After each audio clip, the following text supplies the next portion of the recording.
Coming to എൻ്റെ കല്യാണം. First meet വരുന്നത് ആക്ച്വലി ഞങ്ങളൊരു മാട്രിമോണി ത്രൂ പ്രൊഫൈൽ കണ്ടു, പക്ഷേ അത് അന്ന് ഫോളോ അപ്പ് ചെയ്യാൻ പറ്റിയില്ല.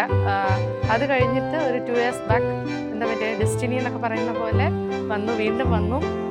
അങ്ങനെ പെണ്ണ് കണ്ടു. ഒരു വിത്തിൻ 1 week ഫിക്സേഷൻ കഴിഞ്ഞു. റൊമാൻറ്റിക് ഹീസ് ഞാനൊരു അൺറൊമാൻറ്റിക് മൂരാച്ചിയാണ്. അപ്പോൾ അതുകൊണ്ട് തന്നെ നിങ്ങൾ ഈ പറയുന്ന പല പോസ്റ്റിലും നാണം ചിരിയൊക്കെ വരാനുള്ള കാരണം that's only because of him. Happy married life.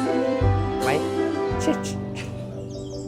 എൻ്റെ ചേച്ചിയെക്കുറിച്ച് പറയാനാണെങ്കിൽ എൻ്റെ ചേച്ചി ഒരു മോനെ പോലെയാണ് എപ്പോഴും നോക്കുന്നത്.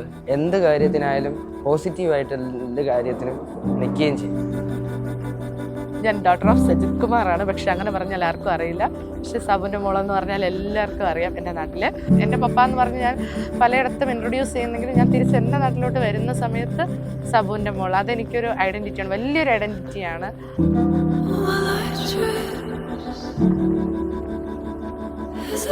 പപ്പയെ ഞാൻ ഒരുപാട് മിസ് ചെയ്യും. പപ്പ കല്യാണം ഉറപ്പിച്ച അന്ന് തൊട്ടേ കരച്ചിലാണ്. ഞങ്ങൾ ഡാൻസ് കളിക്കുന്നതാകട്ടെ, വീട്ടിൽ ഞങ്ങൾ തല്ലുവിടുന്നതായിക്കോട്ടെ, എല്ലാ കാര്യങ്ങൾക്കും ഞങ്ങൾ അങ്ങനെയാണ്. പക്ഷെ പപ്പ ഇപ്പോൾ ഒരുപാട് ഇമോഷണൽ ആവുന്നുണ്ട്. വയസ്സ് ചെന്നതുകൊണ്ടാണോ എന്ന് എനിക്കറിയില്ല.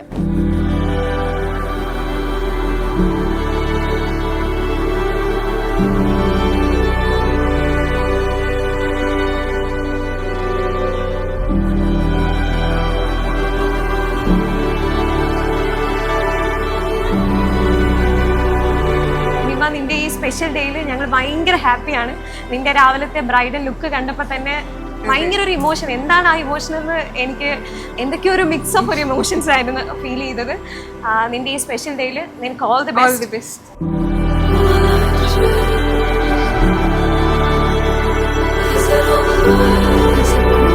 എനിക്ക് ചേട്ടന്മാരെ ഭയങ്കര ഇഷ്ടം. അപ്പോൾ ഞാൻ ഇപ്പോഴും വിചാരിക്കും ഒരു ചേട്ടനായിട്ട് പറയാനും കൂടെ നിൽക്കാനും ഉള്ള ഒരാളായിരിക്കണമെന്ന് ഞാൻ ആഗ്രഹിച്ചിട്ടുണ്ട്. അത് ദൈവം എനിക്കതൊരു വഴി ഉണ്ടാക്കി തരുകയും ചെയ്തിട്ടുണ്ട്.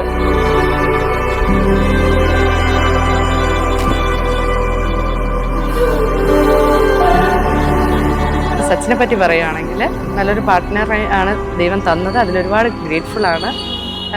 എന്താണ് എക്സ്പെക്റ്റ് ചെയ്തത്, നോട്ട് ബി എ പെർഫെക്റ്റ് എന്ന് പറയുന്നതിനേക്കാൾ ഉപരി ബെറ്റർ എ ഗുഡ് പാർട്ട്ണർ, അതാണ് എനിക്ക് പറയാനുള്ളത്.